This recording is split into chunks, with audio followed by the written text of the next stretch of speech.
What's up mga Kuya Tabs? Adilwat ang buroangon nga vlogger din habilyay nahi badaw.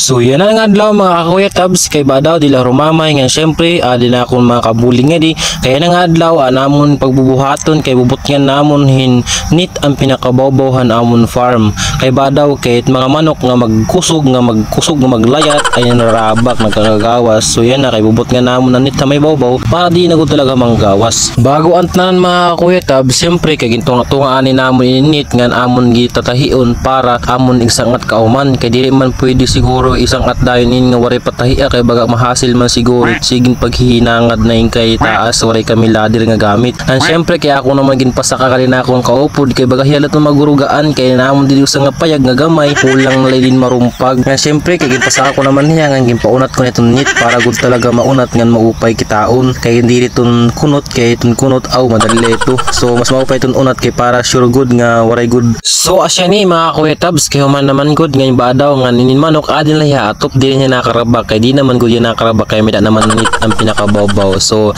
di na kayo maghahasilin pag pinandakop kay usahay kada daw na kayo sigin pag pinandakop yung mga manok kay nagkakarabak. So yun na okay na. So damat nga salamat sa iyohan pag-upload na akong vlog nga naot ako nga permila ka mag-amping nga always support me nga damang salamat sa iyo amping ka permi. Love you, bye bye.